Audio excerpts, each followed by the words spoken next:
CMLൻ്റെ രൂപത ഡയറക്ടർ ബഹുമാനപ്പെട്ട doctor George Varghese, president ബഹുമാനായ doctor Jobin T Johny, vice president ഏറ്റവും ബഹുമാനായ വികാരി ജോസഫ് പടുത്തലച്ച, ആന്റണിയച്ച, ബഹുമാനപ്പെട്ട സിസ്റ്റർ, വേദിയിലും സദസ്സിലുമായിരിക്കുന്ന പ്രിയപ്പെട്ടവരെ, ചുരുങ്ങിയ സമയത്തേക്കുള്ളൊരു സമ്മേളനമാണെങ്കിലും അവിടെ ഗംഭീരമായ ഒരു സദസ്സാണിത്. മിഷൻ ലീഗ് നമ്മുടെ സഭയുടെ ആത്മാവായിട്ട് പ്രവർത്തിക്കുന്ന കാര്യമാണ്. ഇവിടെ നിങ്ങളുടെ മുമ്പിൽ സമർപ്പിച്ചിരിക്കുന്ന ഈ ബാനർ തന്നെ മതി, അതാണ് ഏറ്റവും വലിയ പ്രസംഗം. അവിടെ ഇതിൻ്റെ എന്താണ് ഇതുകൊണ്ട് ഉദ്ദേശിക്കുന്നത് എന്ന് ആ വ്യക്തികളെ കാണുമ്പോൾ നമുക്ക് അറിയാം. മിഷൻ ലീഗുമായിട്ട് ബന്ധപ്പെടുമ്പോൾ ഇവരെ 4 പേരെയും തോമാസ് ലീഗ, ഫ്രാൻസിസ് സേവ്യർ, കുഞ്ഞേട്ടന്, മാലിപ്പറമ്പലച്ചന്, കൊച്ചു ത്രേസ്യ തുടങ്ങിയ ആളുകളെ ഒന്നും, അൽഫോൻസാമ്മ, അവരെ മാറ്റി നിർത്തിക്കൊണ്ട് നമുക്ക് ഈ മീറ്റിംഗ് നടത്താൻ ഒക്കെയില്ല. അതുകൊണ്ടാണ് അവരുടെ 6 പേരുടെയും ചിത്രങ്ങൾ അവിടെ നൽകിയിരിക്കുന്നത്. തോമാസ് ലീഗ നമ്മുടെ പിതാവാണ്, നമ്മുടെ അപ്പനാണ്. അപ്പൻ വലിയ മിഷണറിയായിരുന്നു. ജെറുസലത്ത് നിന്ന് ഈ കിഴക്കൻ രാജ്യങ്ങളിലേക്കെല്ലാം യാത്ര ചെയ്ത് ക്ലേശങ്ങൾ അനുഭവിച്ചാണ് നമ്മുടെ ഈ തൊട്ടുമുറ്റത്ത് പോലും അദ്ദേഹം എത്തിയത്. അതാണ് മിഷനറി. കർത്താവിൻ്റെ സുവിശേഷം കൊടുക്കണം എന്നുള്ള ആ ഒരു വലിയ ചിന്തയോടുകൂടി ഭാരതപ്രവേശനം നടത്തിയ തോമാസ് ലീഹായിൽ നിന്ന് നമുക്ക് കിട്ടുന്ന ആ ചൈതന്യമാണ് ഇതുപോലുള്ള പ്രവർത്തനങ്ങൾക്ക് ഏറ്റവും അടിസ്ഥാന ശിലയായിട്ടുള്ളത്. നമ്മുടെ ചരിത്രം പഠിക്കുമ്പോൾ കൂടുതലായിട്ട് ഞാൻ കരുതുന്നത് പാലാരൂപത അതിൻ്റെ അതിപുരാതനമായ ചരിത്രത്തിലേക്ക് വീണ്ടും മടങ്ങിപ്പോകേണ്ടതുണ്ട്. നമ്മുടെ ഈ സ്ഥലത്തിൻ്റെ പ്രാധാന്യം വാഗമണ്ണ്, പൂഞ്ഞാറ്, അരുവിത്തറ, ഭരണങ്ങാനം, പാല, ചെറുപ്പങ്കൽ, കടപ്പളാമറ്റം, കുറവലങ്ങാട് തുടങ്ങിയ സ്ഥലങ്ങളിലെല്ലാം ഏറ്റവും ആദ്യ കാലഘട്ടങ്ങളിൽ തന്നെ മാർത്തോമാ നസ്രാണികൾ തിങ്ങിപ്പാർത്തിരുന്നു. അതിന് മീനച്ചിലാറ് വലിയൊരു പങ്ക് വഹിച്ചിട്ടുണ്ട്. ആ മീനച്ചിലാറ് തന്നെ വലിയൊരു എവാഞ്ചലൈസറായിട്ട് നിന്നതുകൊണ്ടാണ് അതിൻ്റെ തീരങ്ങളിലും അതിൻ്റെ തൊട്ടടുത്ത സ്ഥലങ്ങളിലുമൊക്കെ നസ്രാണികൾ അതിൻ്റെയും പുറകിലുള്ള യഹൂദന്മാർ ഒന്നിച്ച് താമസിക്കാനൊക്കെ ഇടയായിട്ടുള്ളത്. അങ്ങനെ ആ ഒരു പശ്ചാത്തലത്തിലാണ് നമ്മുടെ രൂപതയിൽ ഈ മിഷൻ ലീഗ് CML രൂപം പ്രാപിക്കുന്നത്. ഇതിൻ്റെ ഏറ്റവും വലിയ പ്രത്യേകത ഇതിൻ്റെ ആപ്തവാക്യം തന്നെയാണ്. സ്നേഹം, ത്യാഗം, സേവനം, സഹനം. അത് ഈശോയെക്കുറിച്ചാണ്, സഭയെക്കുറിച്ചാണ്, മിഷണറിമാരെ കുറിച്ചാണ്, അൽമായരെ കുറിച്ചാണ്, ഓരോ വിശ്വാസിയെയും കുറിച്ചാണ്. അത് ബെയാറ്റിറ്റ്യൂഡ്സാണ് നമ്മുടെ മുമ്പിൽ അവതരിപ്പിക്കുന്നത്. ഈ 4 ചെറിയ വാക്കുകൾ സുവിശേഷത്തിൻ്റെ സാരസംഗ്രഹമാണ്, സഭയുടെ സത്തയാണ്, ബെയാറ്റിറ്റ്യൂഡ്സാണ്. അതിന് പിന്നിൽ മറഞ്ഞിരിക്കുന്നത് ഈശോയാണ്. ഈ 4 കാര്യങ്ങളെക്കുറിച്ച് നമ്മൾ നല്ലതുപോലെ ചിന്തിക്കുകയും പഠിക്കുകയും ചെയ്യുമ്പോൾ നമുക്ക് വലിയ ആവേശമുണ്ടാകും. നമ്മുടെ രൂപതയിൽ കേഷൻ ബ്യൂറോ നമുക്ക് സ്ഥാപിക്കാനായിട്ട് സാധിച്ചു. പിന്നീട് ഇത് കേരള വൊക്കേഷൻ സർവീസ് സെൻ്ററായിട്ട് വികസിച്ചു. KCBC അതിന് അംഗീകാരം നൽകി, SCBC അതിനുള്ള അംഗീകാരം നൽകി. അങ്ങനെ വളരെ വലിയ ഒരു സ്ഥാനം നമ്മുടെ രൂപതയ്ക്ക് വാസ്തവത്തിൽ ഈ ഇന്ത്യയിലെ സഭയ്ക്കിടയിലുണ്ട് എന്ന് നമ്മൾ തിരിച്ചറിയണം. ഇവിടെയാണ് ഇതുപോലുള്ള വടക്കൂറുള്ള മണ്ണ് വലിയ സംവിധാനങ്ങളൊക്കെ ആരംഭിച്ചതും വളർന്നതും എല്ലാം. നമ്മൾ ഈ രൂപതയുടെ പ്ലാറ്റിനം ജൂബിലി ആഘോഷിക്കുന്ന അവസരമാണ്. ഒരുപാട് കാര്യങ്ങളുണ്ട്. അതിലൊരു കാര്യം ലിറ്റർജിക്കൽ ക്വിസാണ്. നമ്മൾ വളരെ പ്രാധാന്യത്തോടു കൂടി ചെയ്തുകൊണ്ടിരിക്കുന്ന ഒരു കാര്യമാണ്. അത് 2 വിഭാഗങ്ങളിലായിട്ടാണ് നടത്തുന്നത്. നിങ്ങൾ എല്ലാവരും അതിൽ ചേരണം. വലിയ ഉപകാരം കിട്ടുന്ന ഒരു കാര്യമാണ്. 2 കാറ്റഗറീസ് ആയിട്ട്, ഒന്ന് 2007 ജനുവരി 1-ന് ശേഷം ജനിച്ചവർ, മറ്റത് 2007 ജനുവരി 1-ന് മുൻപ് ജനിച്ചവർ. അങ്ങനെ 2 വിഭാഗക്കാരായിട്ട് തിരിച്ചുകൊണ്ട് നമ്മുടെ ഇടവക ഫൊറോന രൂപത തലത്തിലുള്ള ഒരു മത്സരമാണ്. ഇടവക മത്സരം ഏപ്രിൽ 6-ന് ഓൺലൈനിലാണ്. മെയ് മാസത്തിലാണ് ഫൊറോന രൂപത മത്സരം. ക്ലാസ്സുകൾ നിങ്ങൾ കുറേ പേരെല്ലാം അതിൽ കയറുന്നുണ്ട്. 6-7 വലിയ പണ്ഡിതന്മാരാണ് ക്ലാസ് നൽകുന്നത്. അവരിലൊന്ന് നമ്മളുടെ ഡയറക്ടർ അച്ഛൻ ഞാറക്കുന്നേലച്ഛൻ തന്നെയാണ്. വളരെ പ്രധാനപ്പെട്ട ഒരു കാര്യമാണ്. രൂപത മുഴുവനും കത്തിപ്പടരേണ്ട ഒരു യാഥാർത്ഥ്യമായിട്ട് ആ ലിറ്റർജിക്കൽ ക്വിസിന് എടുക്കണം.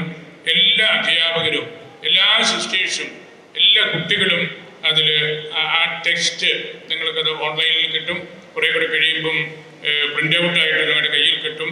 അങ്ങനെ ദൈവാരാധനയെക്കുറിച്ച് നല്ലതുപോലെ പഠിക്കാൻ, മനസ്സിലാക്കാനുള്ള ഒരു അവസരമായിട്ട് നിങ്ങളെല്ലാവരും അതിനെ എടുക്കണമെന്ന് ഞാൻ പറയുകയാണ്. നമുക്ക് വളരെ സമയബന്ധിതമായ ഒരു മീറ്റിംഗാണിത്. ലിറ്റർജിയെക്കുറിച്ച് നമ്മളുടെ രൂപത കലാകാലങ്ങളിൽ നല്ല പ്രബോധനങ്ങളും നൽകിയിട്ടുണ്ട്. ഓരോ അവസരത്തിലും ഇപ്പോൾ ഈ മംഗളവാർത്തയിൽ കയറുമ്പോഴും കഴിഞ്ഞ ആഴ്ചയിൽ ഞാൻ സർക്കിളിൽ തന്നിരുന്നു. മംഗളവാർത്ത ലിറ്റർജിക്കൽ വർഷത്തിൻ്റെ ആരംഭമാണ്. ഇന്നാണത് തുടങ്ങുന്നത്. അപ്പോൾ നമ്മൾ ചേടൂറിൻ്റെ പരിശുദ്ധ കുർബാന അർപ്പിക്കുകയാണ്. അതിനോടനുബന്ധിച്ചുള്ള മറ്റു കാര്യങ്ങളുമെല്ലാം നമ്മളെല്ലാ അവസരത്തിലും അത് നൽകിയിട്ടുണ്ട്. ലിറ്റർജി ഏറ്റവും പ്രധാനപ്പെട്ട കാര്യമാണ്. കുർബാന, യാമപ്രാർത്ഥന, പിന്നെ മറ്റൊരുപാട് കാര്യങ്ങൾ.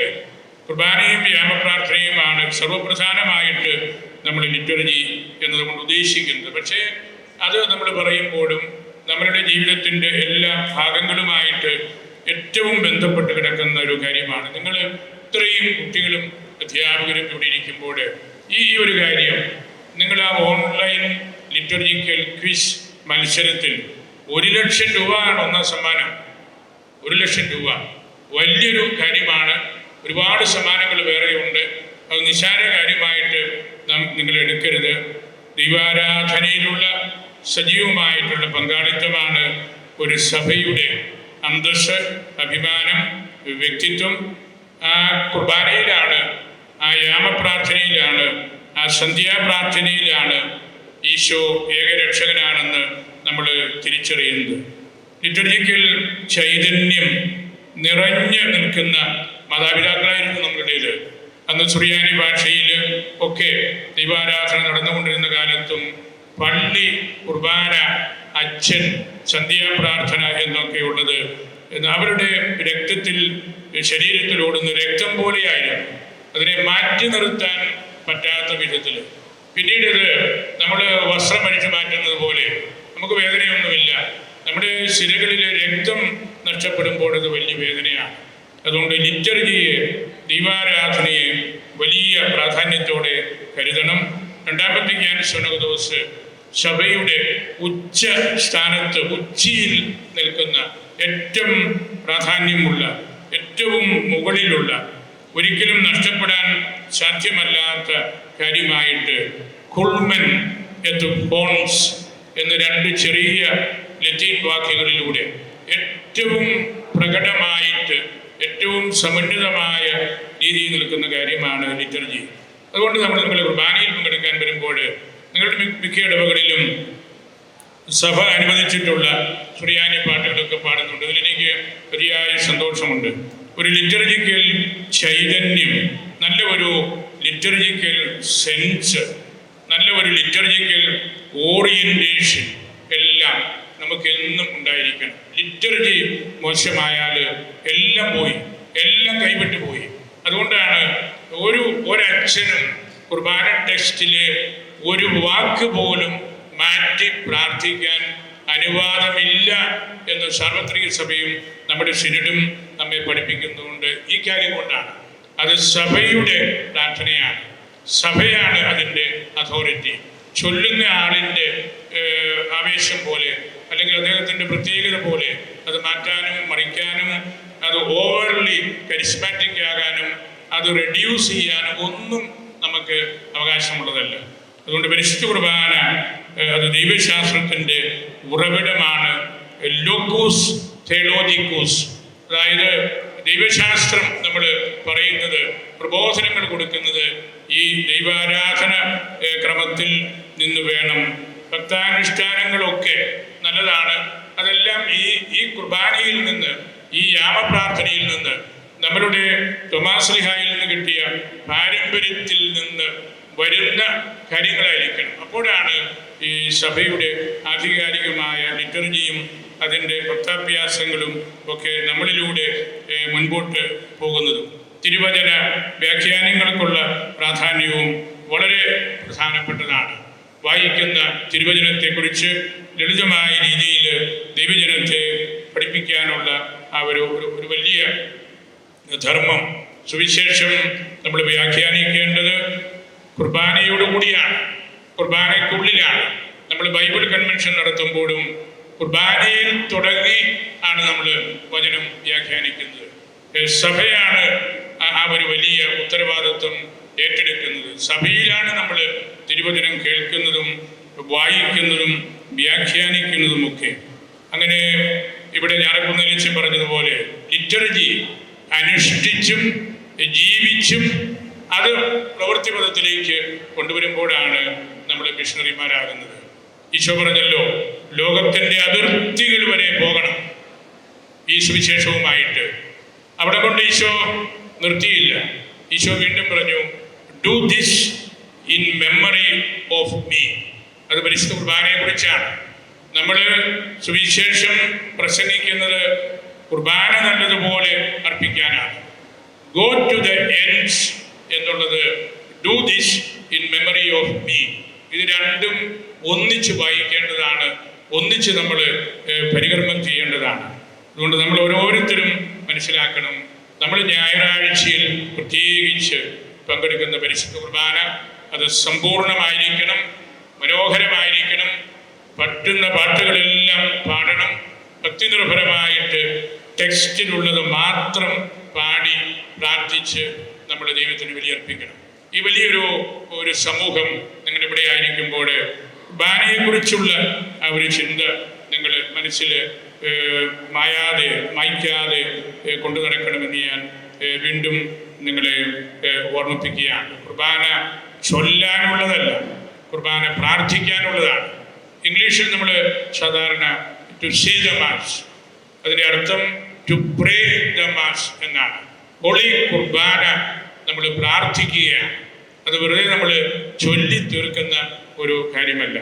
അങ്ങനെ കുട്ടികൾ ഇവിടെ ഒന്നിച്ചു കൂടുമ്പോൾ, അവരുടെ അധ്യാപകരോടുകൂടി നമ്മളിവിടെ ആയിരിക്കുമ്പോൾ പരിശുദ്ധ കുർബാനയെക്കുറിച്ചും പരിശുദ്ധ പാരമ്പര്യത്തെക്കുറിച്ചും അതിൽ നിരന്തരമായിട്ട് ഇനിയും നമ്മൾ പഠിച്ചെടുക്കേണ്ട പാലാരൂപതയുടെ ആ ഒരു പ്രത്യേകത, ഈ തോമാശ്ലീഹായുടെ ആ അതിപുരാതനമായ പൗരാണിക പാരമ്പര്യം കാത്തു സൂക്ഷിക്കുന്നതിൽ നമുക്കുള്ള ആ തനിമ ഒക്കെ കൂടുതൽ നമ്മൾ പഠിപ്പിക്കുകയും ചെയ്യുമ്പോഴാണ് ഈ മിഷൻ ലീഗിന്, ഈ ചെറുപുഷ്പ മിഷൻ ലീഗിൻ്റെ അർത്ഥവും ആഴവും നമുക്ക് മനസ്സിലാക്കാൻ സാധിക്കുന്നത്.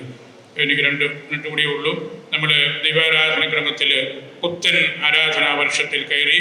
മംഗള വാർത്തയാണത്. ആദ്യത്തെ ഞായറാഴ്ചയാണ്. ഇന്നത്തെ മംഗളവാർത്ത വളരെ പ്രായം ചെന്ന മാതാപിതാക്കൾക്ക് സക്കറിയായ്ക്കും എലിസബത്തിനും ഒരു കുഞ്ഞ് ജനിക്കാൻ പോകുന്നു എന്നുള്ളതാണ്. മംഗളവാർത്ത പല മംഗളവാർത്തകളാണ്. അതിൻ്റെ ക്ലൈമാക്സാണ് ഈശോയുടെ അല്ലെങ്കിൽ തിരുപ്പിറവി എന്ന് പറയുന്നത്. ഇന്നത്തെ മംഗളവാർത്ത യോഹന്നാൻ്റെ ജനനമാണ്. അവർ വൃദ്ധരായിരുന്നു. അവർക്ക് കിട്ടിയ ഭാഗ്യം നിങ്ങൾ വിചാരിക്കണം. മധുബഹായോട് ചേർന്ന് ധൂപപ്രാർത്ഥന നടത്തിക്കൊണ്ടിരുന്നപ്പോഴാണ് വൃദ്ധരായ ആ സക്കറിയായ്ക്ക് ദൈവദൂതൻ പ്രത്യക്ഷപ്പെട്ടത്. നിനക്കൊരു മകൻ ജനിക്കും. അദ്ദേഹത്തിന് വിശ്വസിക്കാൻ പറ്റിയില്ല. അങ്ങനെ ആ ആദ്യ വ്യാധിയിൽപ്പെട്ട് വിശ്വസിക്കാതിരുന്നുകൊണ്ട് അദ്ദേഹത്തിൻ്റെ സംസാരശേഷിയും ഈ കുഞ്ഞ് പിറക്കുന്നിടം വരെ നഷ്ടപ്പെട്ടത് നമുക്കറിയാം. ആ കുഞ്ഞ് വളരെ പ്രധാനപ്പെട്ട ആളാണ് യോഹന്നാൻ മാംദാന.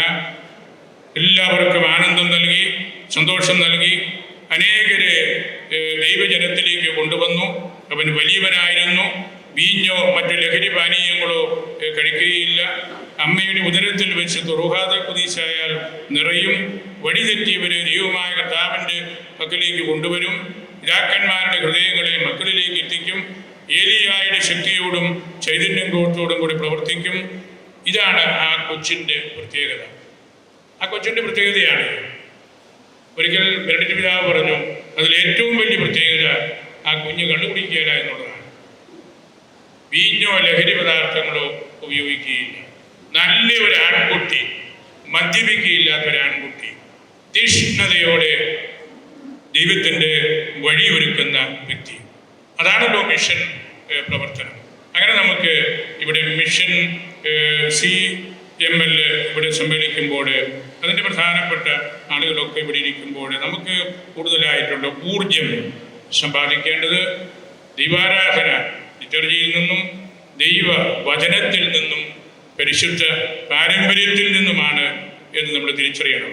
അങ്ങനെ നമ്മൾ തിരിച്ചറിയുമ്പോഴാണ് സ്നേഹം, ത്യാഗം, സേവനം, സഹനം എന്നതിൻ്റെ പിന്നിൽ മറഞ്ഞിരിക്കുന്നത് ഈശോയാണെന്നും സഭയാണെന്നും നമുക്ക് മനസ്സിലാക്കാൻ സാധിക്കുന്നത്. ഞാൻ സമയപരിമിതി മൂലം എൻ്റെ വാക്കുകൾ ഉപസംഹരിക്കുകയാണ്. വലിയൊരു സമ്മേളനമാണിത്. അല്പം കാലാവസ്ഥ പ്രയാസമുണ്ടെങ്കിലും നിങ്ങളെല്ലാവരും കൃത്യസമയത്ത് തന്നെ ഇവിടെ എത്തി നല്ല അച്ചടക്കത്തോടു കൂടി ഡിസിപ്ലിൻഡായിട്ട് നിങ്ങൾക്ക് പെരുമാറാൻ അറിയാം. അതുതന്നെയാണ് ഏറ്റവും വലിയ ഒരു കാര്യം. സഭയെ സംബന്ധിച്ച് ഏറ്റവും സംതൃപ്തിയും സമാധാനവും നൽകുന്നൊരു കാര്യമാണ് ഡിസിപ്ലിൻഡായിട്ടുള്ള കമ്മ്യൂണിറ്റി. നിങ്ങളെല്ലാവരെയും ഞാൻ ഒരിക്കൽ കൂടി ഓർക്കുന്നു. സ്നേഹനിധിയായ ഞാറക്കുന്നലച്ചനെ പ്രത്യേകമായിട്ട് ഓർത്ത് ഒരിക്കൽ കൂടി നന്ദി പറയുന്നു. അദ്ദേഹത്തിൻ്റെ സംഘടനാ മികവ് നമ്മുടെ രൂപതയുടെ ഒട്ടുമിക്ക മേഖലകളിലും എത്തിക്കഴിഞ്ഞു. ഇനിയും അദ്ദേഹത്തിന് വലിയ കാര്യങ്ങൾ ചെയ്യാൻ സാധിക്കുമെന്ന് എനിക്ക് ഉറപ്പുണ്ട്. ഈ വലിയ ആള് ഏത് ആവശ്യത്തിനും രൂപതയുടെ ഏത് ആവശ്യത്തിനും വിട്ടുതരുന്ന സ്നേഹനിധിയായ കടത്തലച്ചനെ